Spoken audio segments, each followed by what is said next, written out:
Dave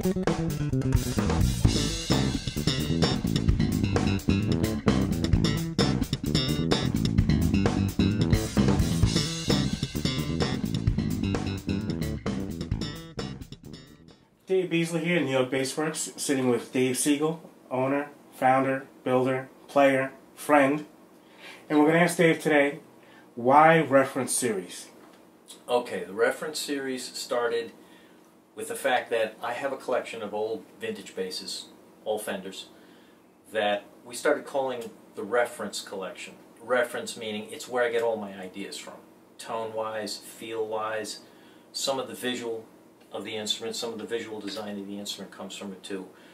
Many of us builders out there, we follow the pattern. We follow the old vintage Fender pattern to a degree, to some more than others.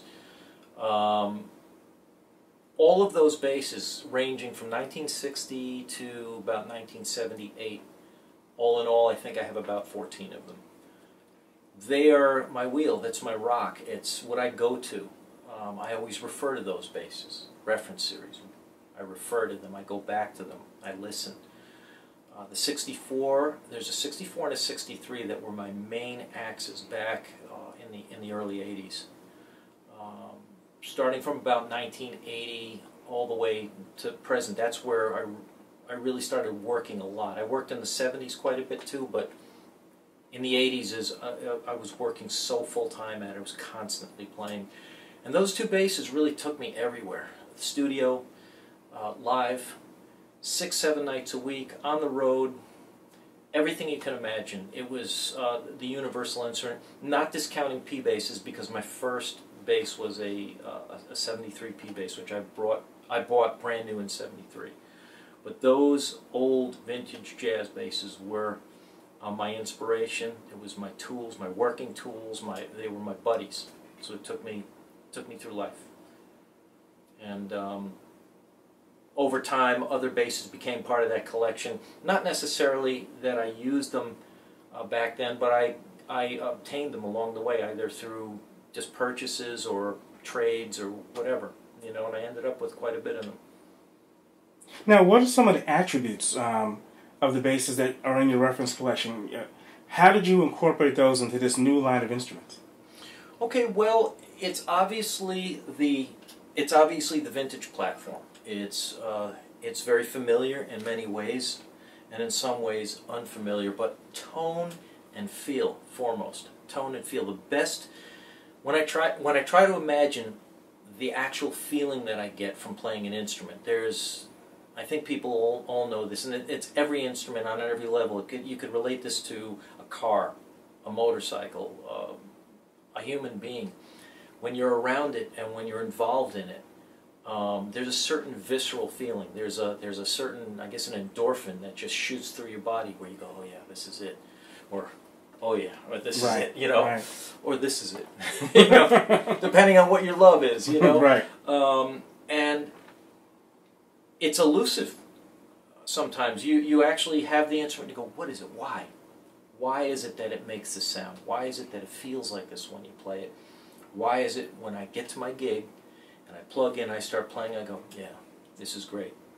And then there are some instruments that came from that era too that you would play and go, oh man, it looks great, it feels great, but it just doesn't have that mojo, it doesn't have the tone. The questions of why. I was able to experiment and work and build and go, no, that's not it. This is it. Okay, take the basses apart. Not rip them apart, but disassemble them. Tap on the pieces of wood. Listen. Go, what's common? What's in common with all the instruments that sound great to me?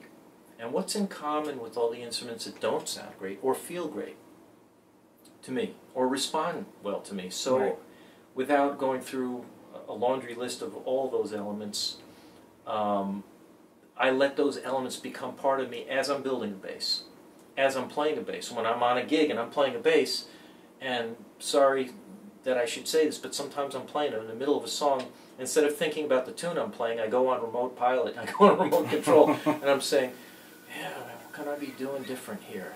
You know, building. I should be thinking what I should be doing different playing, so there's confusion. Anyway, So long story short, I'll try to make it short.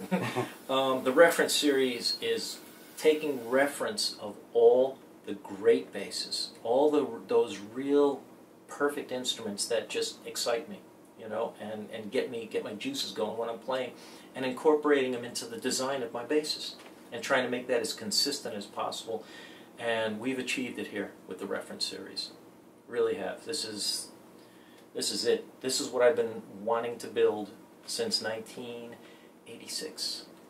86 is when this design came into my head. The first one of this particular bass is this bass. The first prototype of this bass was 1998. 98.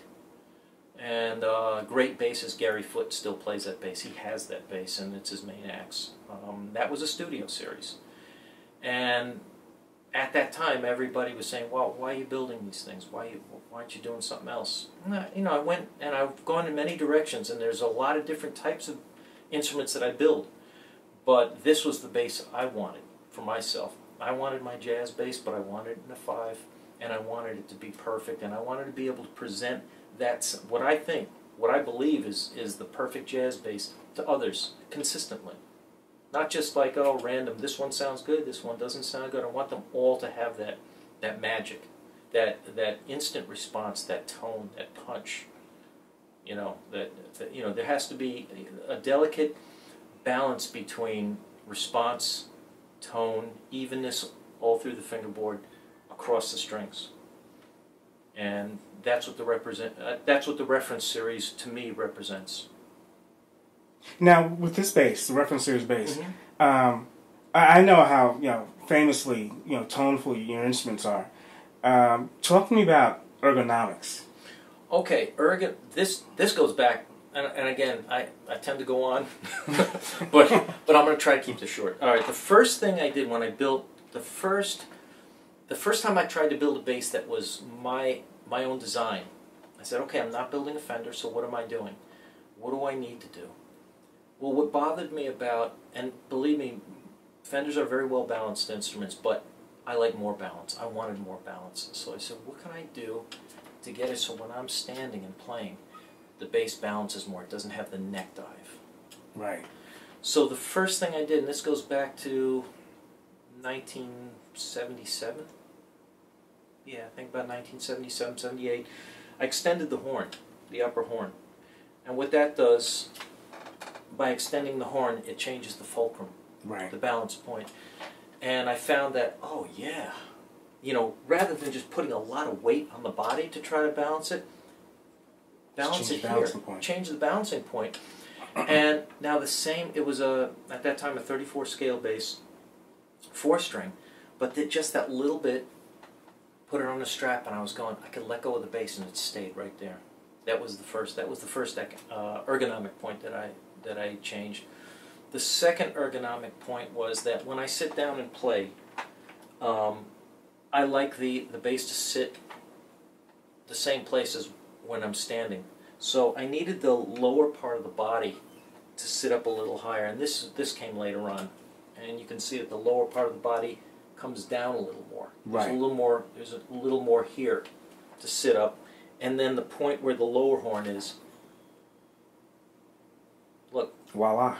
No magic, no straps. This is sitting right where it needs to be. Okay, then the other point was when I'm playing up, and not everybody uses the whole neck. I do, you do. When I get up into this range over here, I don't want to have to cramp my hand up. I don't want to have to move my hand differently. So I opened this up a little more. I opened it up, and I won't mention a name, but a very well-respected luthier that I know and I've made friends with said to me, Dave, why is this cut out so deep? It's even going past the last fret. I said, I don't want to hit this thing. I want to be able to feel free. I want to feel like there's no difference from here to here. It needs to be accessible. We use the whole bass. And if you don't use the whole bass, so what? You don't. It's not going to hurt you.